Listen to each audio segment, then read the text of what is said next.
नेपाल इस समय भीषण अशांति से गुजर रहा है। लाखों छात्र और युवा सड़कों पर उतर आए हैं। नेपाल में इसे जेन जी आंदोलन का नाम दिया गया है। इसकी वजह से आखिरकार प्रधानमंत्री केपी शर्मा ओली ने अपने पद से इस्तीफा दे दिया है। इस पूरे घटनाक्रम के केंद्र में एक नाम उभर कर आया है, वो है बालेंद्र शाह, जिन्हें बालेन शाह के नाम से भी जाना जाता है। काठमांडू मेट्रोपॉलिटन सिटी के मेयर बालेन शाह ने जेनजी प्रदर्शनकारियों से मौजूदा अशांति के बीच संयम बरतने का आह्वान किया है। सोशल मीडिया पर शेयर किए गए एक मैसेज में शाह ने देश भर में बढ़ते तनाव के बीच शांति बनाए रखने की अपील की। उन्होंने लिखा, अब आपको और मुझे संयम बरतना होगा। आपकी पीढ़ी को ही अब देश का नेतृत्व करना होगा। तैयार रहें। बालेन शाह काठमांडू के मेयर हैं। राजनीति में आने से पहले बालेन ने एक रैपर और कलाकार के रूप में पहचान बनाई। उन्होंने अपने रैप में हमेशा सामाजिक मुद्दों, युवाओं की परेशानियां और भ्रष्टाचार को आवाज दी। यही कारण है कि वह धीरे धीरे युवाओं के दिलों में उतरने लगे। इसके अलावा उन्होंने सिविल इंजीनियरिंग में अपना करियर बनाया। 2022 में बालेन ने काठमांडू में एक स्वतंत्र उम्मीदवार के रूप में मेयर का चुनाव जीता।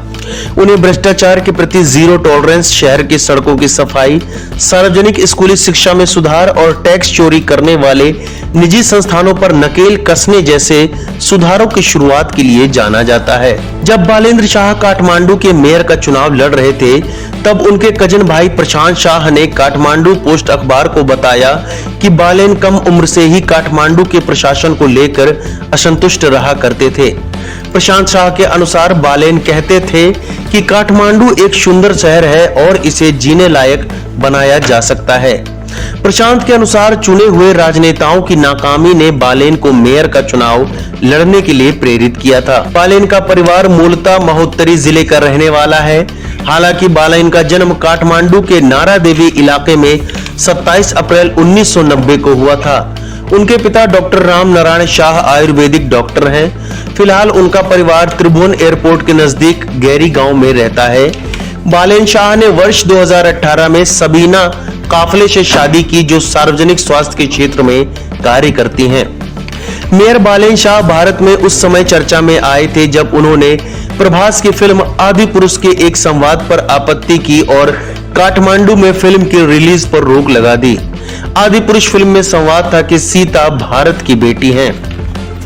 शाह द्वारा लगाए गए प्रतिबंध पर हाई कोर्ट ने रोक लगा दी, मगर शाह ने अदालत के आदेश से असहमति जताते हुए एक फेसबुक पोस्ट लिखी और आरोप लगाया कि न्यायालय ने भारत के दबाव में फैसला दिया। हालांकि बाद में उन्होंने अदालत का आदेश मानते हुए फिल्म पर लगी रोक हटा ली थी। बालेन शाह ने इंटरनेशनल लेवल पर भी काफी ध्यान खींचा है। टाइम मैगजीन ने उन्हें टॉप 100 उभरते नेताओं की लिस्ट में शामिल किया, जबकि द न्यूयॉर्क टाइम्स ने उनकी पारदर्शिता और जमीनी स्तर की राजनीति की तारीफ की है। बालेन ने पूरे आंदोलन को अपना समर्थन दिया। प्रधानमंत्री केपी शर्मा ओली के नाम के बाद बालेन का नाम विकल्प के तौर पर सामने आ रहा है। लोग कह रहे हैं कि यह समय है जब पारंपरिक राजनीति को बदलकर एक ईमानदार और युवा नेतृत्व को मौका दिया जाए।